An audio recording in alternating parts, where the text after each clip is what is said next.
Bonjour, je suis not manly et ici le cours d'espace JNSQ. Hello, not manly here. This is part 10 of the JNSQ space race where we are collecting some bits and pieces we're going to need for our moon mission. In the meantime, our rover mission to the moon is doing its closure of its orbit, and it's going to land also roughly close to the equator if we can get it there. This craft's service module does not have enough delta V to land, but the rover itself does. So we're going to use up all this fuel, at least, to get rid of that last stage there. We should get it reasonably equatorial there, so that we can send that return craft back with as little delta V as needed. There we go. Not bad. Pretty good. Well, I did test this design several times to make sure I got it right. And this is the end result. The Probodopodyne Rove Mate actually comes with the Bon Voyage module already on it. Looks like the author of Bon Voyage did some adjustments since the first time I used it. So there's no separate module just to use it with the Rove Mate. It was actually a really good idea. Anyway, we've taken some temperature and pressure readings and we're going to set them on this return craft with the experiment storage unit attached there. We got a Probodopodyne Octo and a Ant liquid fuel engine. The most efficient engine for its size, but with a pretty low thrust to weight for this craft, we have just enough thrust to weight to get off the surface of the moon. But we do succeed, and it does have tons of delta V for getting safely back to Kerbin. I'm only going to show you this ascent once just to show that this design actually worked. I've got it playing at 4 times regular speed though, so hopefully we don't keep you waiting too long. Bit more about this return craft. The experiment storage unit is there to ensure we complete the next uncrewed milestone of bringing back science from the surface of the moon. They don't care what kind of science as long as it's something. In this case we got a temperature reading and a pressure reading. Anyway, we'll get this thing out to the moon. Let's see what else has happened here. I've already mentioned that the milestones were up from 20 to 30. So we have that. When we get this craft home, it should be milestone 27 when it finally lands. I really cheaped out on this design for reasons that you are about to see once we get this thing into Kerbin's atmosphere. But even with the paltry thrust to weight of just under 2, we do manage to get this thing into low moon orbit. Not bad at all. We sent an identical craft up to Minmus as you saw in the previous episode. Anyway, going back to the rover, we're going to get rid of that stack separator there. There we go. I used a stack separator to try to keep the weight of the rover itself down. We certainly don't need that. And here we're going to open up our solar panels and we're going to activate the Bon Voyage module. We're nowhere near the target for the moon rover, but that's okay. We're going to rely on Bon Voyage to drive this rover down to that point down there. You see it there in green. There it is, Moon Rover Alpha. All we really got to do is make sure the solar panels are open, and then we just turn up the Bon Voyage control panel. There is no way I am driving this thing all this way by hand. And to conserve on fuel, we're just going to use batteries only. We won't use the fuel cells. I've got the fuel cells on there in case we needed them, because I knew we were going to have an excess of fuel. Okay, system check, and go. Hit the go button. Come on. Why aren't we hitting the go button? Oh yeah, we're going to turn the gimbals down on those. We don't need those on the engines anymore. They'll just be flapping around as we drive. So, why aren't we hitting the go button? Okay, there we go. Now we lose control of the craft, and it doesn't actually move itself. We will have to switch away to another craft or to another scene to actually have it move across the moon's surface. So while we're doing that, we'll switch back to the Moonlander return. There it is, the Moon Rover return, pardon me. Now the Moon Rover is actually moving. There we go. Okay, So I wouldn't normally like to do the ejection on the far side of the moon, but we still have some relay satellites in high moon orbit, so we're able to pick up some signal, so we can still control this craft on the far side of the moon. There it is. That was the failed moon lander that is now serving as a relay for us. We'll do the ejection, we'll cut out lots of the ejection. I end up picking a Kerbin periapsis of about 40 kilometers. I found that was a pretty safe altitude for this tiny craft. It did not need as much air to slow down because it was a much lighter craft. We'll see it in action in a bit. No, we're not doing that one. Get that footage out of there. We're not supposed to be showing that yet. That's for the next episode. Get that out of there. Get that out. Come on, turn that off. Anyway, here is the Moon Rover return on its way back to Kerbin. We ditched that rocket stage there. There we go. And I just have to keep this thing pointing relatively prograde, and aerodynamics should take care of the rest of the job for us. I tried to make sure that the majority of the mass was on the front there. I just have the small 0.625 meter heat shield there. The experiment storage unit has pretty good heat tolerance by itself as well, but that Octo does not, and so I spaced it away a little bit by adding another heat shield with no ablator. The extra heat shield will help protect the edges of the Octo. Without it, I found the Octo just self-destructed. It just blew up. And I didn't know if it would have counted for the return with just the experiment storage unit. You may have noticed I also have those parachutes active. Those are drogue chutes, and I have them set to open at about 0.4 atmospheres of pressure. So they shouldn't open until well within Kerbin's atmosphere, about 6 kilometers up. And with the lightness of this craft, a pair of drogues was more than enough. I didn't want to add a whole bunch of extra mass by adding a full parachute to this tiny craft. Also, in case we ran out of battery power on the descent, I wanted those chutes to open up automatically. As we'll find out with the Minmus return craft, the batteries did run out on the Octo. They didn't run out in this case. But at least we got the craft here. We still have a little bit of control, so we'll just pop off that heat shield. We don't need it anymore. See if we can slow down our descent speed. There we go. Yeah, there's that spacer ablator, that spacer heat shield I was telling you about there. There we go. The impact tolerance of this probe is about 10 kilometers per second, and we are at 8, and we are getting lower than 8 meters per second. Did I say 10 kilometers per second? I meant 10 meters per second. My goodness. I'd like to see a probe that could tolerate 10 kilometers per second impact. There we go. Splashdown. We have returned home from the surface of the moon. Well, at least the robots have. There it is, day 83. We accomplished milestone 27. Although not quite yet. There we go. Let's get some science. 54 science. Not much, but that's not the point. The point is completing the milestone of bringing back an uncrewed return craft. There we go. So, day 83, there is milestone 26. Yeah, they'll be looking at those temperature readings forever. Now, while we were waiting for that, Bob Kerman was on his way back from orbit of Minmus. Now I can finally turn those batteries back on so we can have a little bit of control over that craft. We didn't need it before. We're just drifting all the way back down to Kerbin. There we go. We'll turn the battery back on. We'll try to run our batteries off the rovemate as much as we can until we detach it. And that's it. No more batteries, no more SAS. It is all I can do to keep this thing pointed retrograde until the atmosphere can take hold.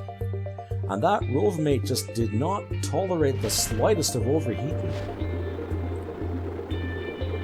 Fortunately, this craft is aerodynamically stable, and Bob here survives. I didn't have the extra Octo on this craft, so it was not as top-heavy as Roberta's craft was, so we're not going to have the problem of rolling too far to one side or another. We're still waiting for the rover to meet its destination on the moon, but that's okay, it's not too far away. Bob here will be back in time well before that rover gets to its destination. We pick up a little more signal there, we can at least see what's going on. I found again 37 kilometers periapsis was a sweet spot for returning from the moon and from Minmus. The difference of a mere 10 kilometers per second delta V between the two. 10 kilometers. 10 meters per second! Come on, get your numbers straight. Anyway, Bob here is descending down to Splashdown.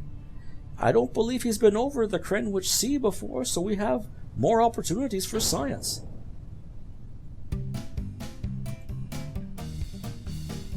Just wait for those chutes to fully pop open there. Come on.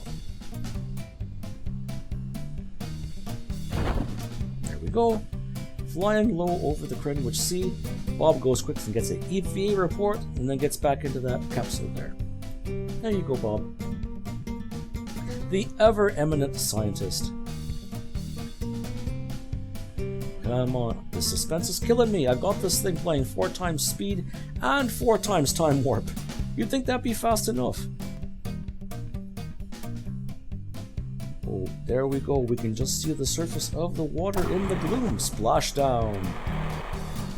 We have returned home from the surface of Minmus in a crewed craft. That makes milestone 29? That can't be right. I gotta check that. We'll do some counting in just a bit. Anyway, surface samples, EVA reports, crew reports. Why not? Every little bit of science helps. Let's check the results. There we go. Explore Minmus. Yes, we have a mission log from Minmus. Okay, that's the story contract done. That's the stock milestone, and here is the contract configurator milestone. Day 84. Welcome back, Bob. Here comes the next big one. First crewed landing on Minmus. We're not going to need to get that 30th milestone, but that's okay. Yeah, that was milestone 28, because 29 will be coming up. There we go, explore Minmus. We want to land, plant a flag, walk on the surface of Minmus, and do a docking if we can. We'll be doing all those things. In the meantime, we're going to spend the science that Bob brought home. We're going to get ready for the 30th milestone. And for the big plans for going to the moon. We've got a little bit left, so we're going to start going down the thermal track. We're going to need that to manage those nuclear engines to go interplanetary. Now comes the next big one. First crewed landing of Minmus. There was milestone 28 there. And we're sending up Kerbin, our hiree scientist. And we're waiting for getting under Minmus's orbit. And we're waiting and waiting for a little bit. And uh-oh. Let's go check on that rover over at the moon first. Okay, bon voyage. What are we doing there? Good thing we got strong reaction wheels on this thing. We can try to fix it up. Come on, let's get this thing upright. There we go. So we have reached the alpha waypoint. Now we go on to the beta waypoint. We'll send Bon Voyage on its way, and we'll get back to the launch onto Minmus. Over back with Kerbin. Here we are waiting for the next time. Oh, that was quick. Well, let's go back to the rover again. Okay, Moon Rover Charlie. Okay, Bon Voyage. Come on, system check. Current waypoint. Go, go, go, go, go, go. Debsy is still waiting patiently. Only another hour before launch. And come on. Pardon us. One more time.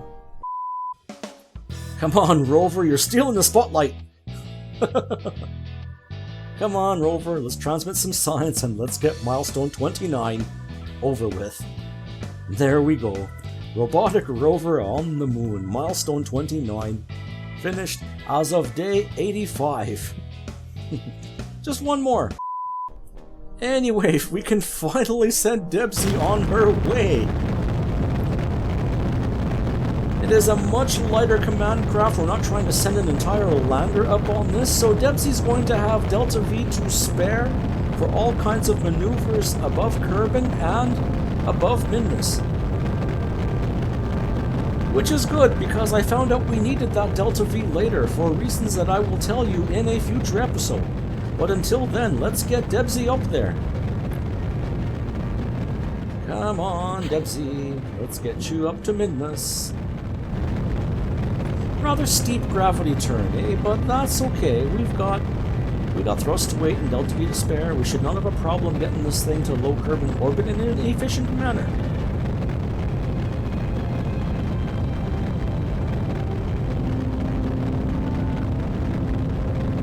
There we go. That's the last stage. We'll do our final orbit closure on this stage. We'll drop it just before periapsis leaves the atmosphere, just like before. And we should not have a problem.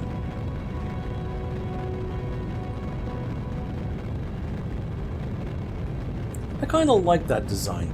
It was a pretty good design. But the time for 1.25 meter parts is almost over. This will be the last of those missions. Look at that. We got Delta V to spare on this stage. We're not even going to dump it on the surface of Minmus. Get ready to rendezvous with the lander already left up there. How many days? We're talking about 10 days. We'll see you later, Debsy. Fly safe.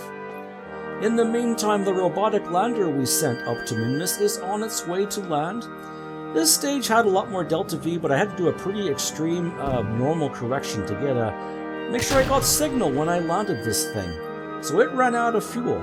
But that's okay, we still had plenty of fuel to land this rover safely. I'm not going to show you the entire ascent of this return craft, because we know this design works, so we'll quickly cut to getting to Minmus orbit, and then we'll do the ejection. But unlike the moon, I didn't have any relays up here, so what I ended up doing was I did the ejection here, at least until we hit the edge, and then I finished the ejection on the other side of Minmus. So we still had some signal. And there we go, 40 kilometers. Now how are we going to get this last milestone? How about this, there we go. How about the space station? Now if you saw that engine design earlier, well, that is the rocket that will take Kerbals to the moon in this playthrough. But in the meantime, it's going to launch Space Lab 1. This craft has capacity for 7 Kerbals. The minimum required is 5, according to the milestone. We have a science lab aboard. We have an optional viewing controller aboard there. We have maneuvering thrusters, and we have a full science suite. Inside that service bay is a Probodoba 9 HECS, which is why we have prograde and retrograde hold on our SAS menu. Look at that. This is a good dress rehearsal for our launch out to the moon. We want to make sure that this upper stage has as much Delta V as we can get into low Kerbin orbit. We're going to need 1550 meters per second to do that ejection safely, and to not have the stage stay in space. So this is a good practice run here.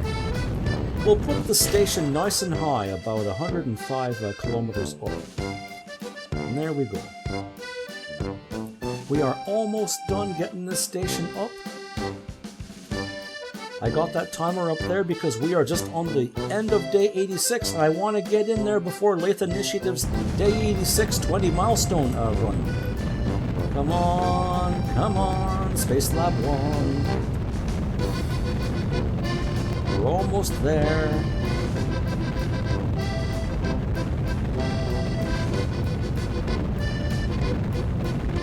There we are, day 86, the 11th hour. We get this station up in orbit. And there we go. That was milestone 30, and now the end. We'll see at the big grand finale in the next episode. Until then, I'm not Manly. Fly safe!